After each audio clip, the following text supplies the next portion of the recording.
Tip FM's Tip Today. With Slattery's Garage, Puck On. Main Peugeot dealers in the Premier County. And now stocking the full range of the luxury French car brand DS Automobiles. Book your test drive today with Slattery's Garage, Puck On. See slatterysgarage.ie.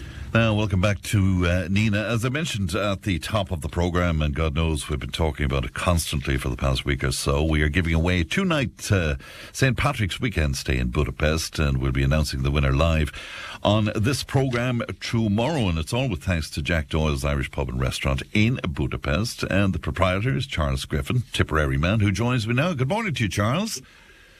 Good morning, Fran. How are you? I'm very well indeed. Lovely to talk to you again. Huge interest in this competition, Charles. Absolutely unbelievable. And it was such a success last time round.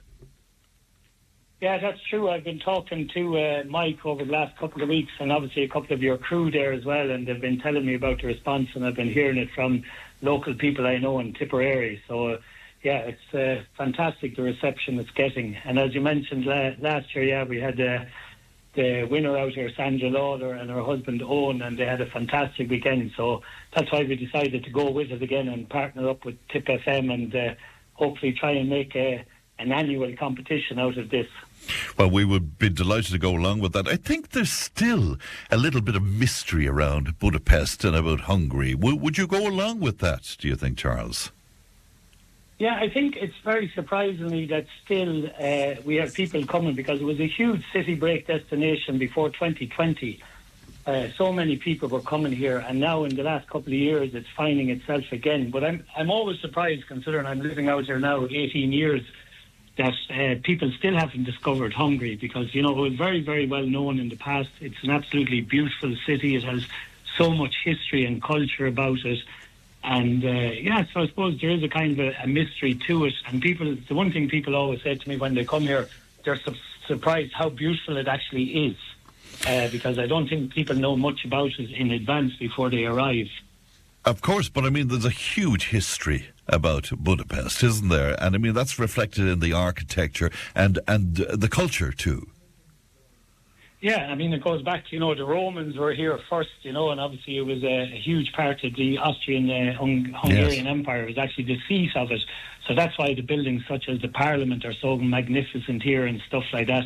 And as you mentioned, the architecture, you know, St. Stephen's Basilica, Andrassy Avenue is quite similar to the Champs-Élysées in Paris. I mean, it's amazing. And obviously because it's bisected by the Danube as well, it has that Parisian feel, and it has the Buda side, which has the castle district and the old Buda town, and then the Pest side, which is the city centre. So it's amazing. And the bridges as well, actually. I had a few ladies in recently just from Fermanagh, and they were actually, one of them was a history teacher, and she commented on how magnificent the bridges were.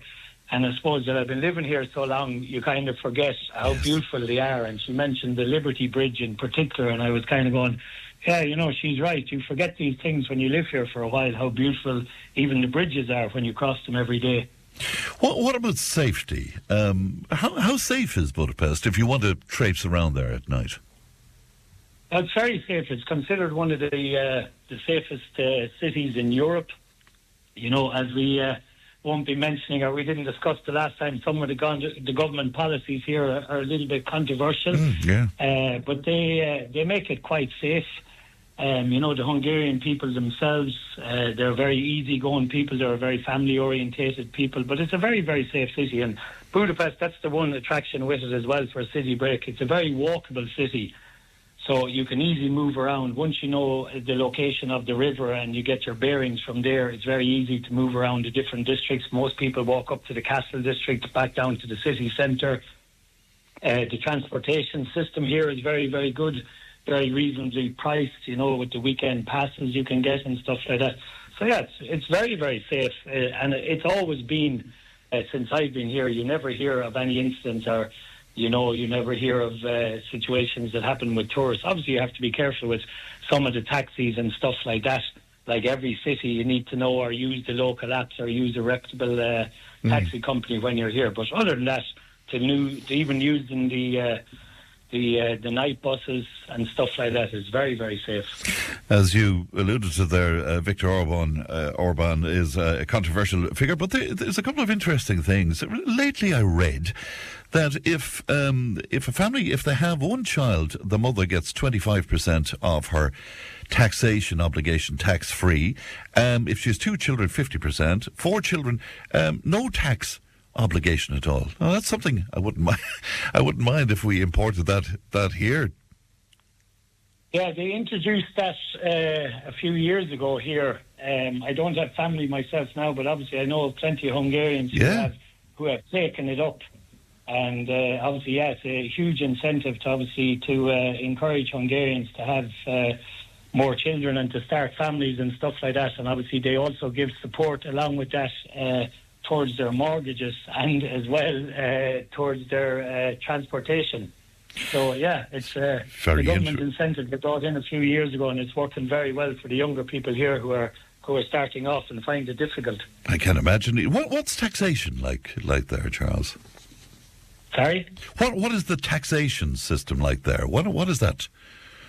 Taxation is a little bit higher than it is in Ireland. It's kind of 27% across the board for everything, for VAT. So that's quite high, and employee tax is quite high as well. So it's a little bit difficult from that point of view for tax and stuff like that. But I suppose it's like everywhere, if you want to stay in business, then it's very important that you pay your taxes. Sure, and I suppose that's the way it works here. But that was surprising for me when I started. You pay tax, 27% VAT on everything. Interesting indeed. Do you get home every so often, Charles? Do you get back here? Yeah, I get home normally 2 or 3 times a year. If there's an occasion going on, or to visit family and stuff like that. But when you live in a city like Budapest, people prefer to visit you more often, because obviously they feel they have accommodation, number one. Then they feel they might have free dinner and drinks in the pub. And obviously the weather is always good here. I mean, that's the other thing that people always mention, and it's one of the main reasons I stayed living here for so many years, because the weather is just fantastic here. We're just out of now actually a very cold winter. We had the coldest winter here since 2012. Yeah. And the snow just finished last week. So now it's nice out there today. It's 7 degrees here today and it's bright. And normally from now until October, we'll have very, very good weather. And it's always dry here, So it's something that people really look forward to when they come here for the weekend, that they can move around and that they have the weather to do that. Yeah, you've got a great reputation there for food. How do you keep that standard up all of the time? Well, I think after COVID, we just kind of went back to keeping the menu simple, because, I was looking back recently at the menus we used to do pre-2020, and, we did steaks, we did fish, we did pastas, we did starters, we did soups, and, everything changed, obviously, after COVID, and we had to kind of downsize our menu because for staff reasons. I used to have 3 chefs in the kitchen, and now I have 1, and an assistant as well. So we just downsized the menu, and I suppose it's just like anywhere. You do what's popular and you do it well. So obviously our fish and chips is very popular. We do nachos, the chili beef nachos, which is popular. And just last year now we introduced the spice bag, because obviously my nephews had informed me how popular it had become in Ireland. So we researched that, and so it's just like keeping it simple. And when people come to a pub, I had a few girls in at the weekend as well from Dublin, and they came in 2 days in a row, and they were just saying, when you go away and you just want, comfortable food, and you know what you're getting in an Irish pub, if the food is good, and it's just what you want at the end of the day when you've done your walking and your touring, and, so we just keep it simple. But we're very lucky with our chefs now. We've had very good chefs over the years. One of them actually, who was with us for the first 7 years, he ended up in Ireland and he lives there now. So we've always had good chefs in our kitchen. We've been very lucky that way. And you just have to keep the menu simple and just keep the food good. Of course. And you still do live music there as well. That's an important part of the pub, isn't it? Yeah, when we opened here, it's like Budapest is completely different to other places. I lived in Paris for a couple of years, and obviously Vienna, just up the road, has a lot of Irish pubs. But in Budapest, the pub culture is totally different. They've got a lot of what they call ruin bars and kochmas and stuff like that. So kind of an Irish bar wasn't anything they were kind of used to. So we had to create a niche here. And part of that niche, I said that I would go for like live music. I would concentrate on sports. And then obviously is the food you mentioned. So we still do. We have live music every Friday and Saturday night. And then we're very lucky that we have, which are mainly all Hungarian. There's only 2 Irish musicians that come to us every second Thursday of the month. And they do a live Irish trad session in the pub from 7 o'clock. So we've had that going for about the last 2 or 3 years, which is fantastic. It's great. I was surprised to read as well, though, there's a lot of Irish students out there, particularly veterinary students. Does that reflect itself in the pub? Yeah, very much so. I'd say actually in my first 3 years when I opened, without the veterinary students, I'd have got out of business, that's for sure. I mean, Wow. Yeah, the veterinary students are the biggest student numbers out here from the Irish point of view, and then they study medicine out here, dentistry, physiotherapy. But actually what we've noticed now in the last couple of years that Budapest has become very popular for Erasmus students.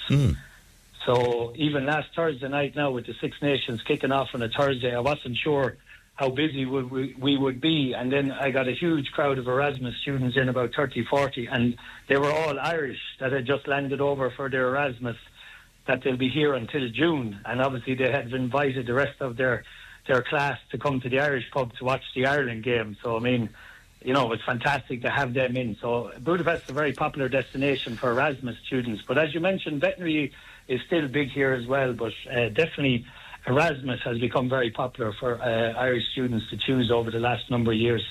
Well, we're delighted to be associated with you and with Jack Doyle's as well with this fantastic competition. And lovely to talk to you again, Charles. Thank you very much indeed for coming on with us today. Thank you.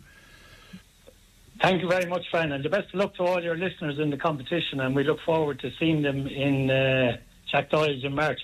Thanks, Charles. Good morning to you. That's Charles Griffin there live in Budapest this morning. And you know the story at this point. Listen out for the song Budapest by George Ezra. When you hear it, well, that's your cue to get involved. And all you have to do is text or WhatsApp Budapest along with your details to 083 311 3311.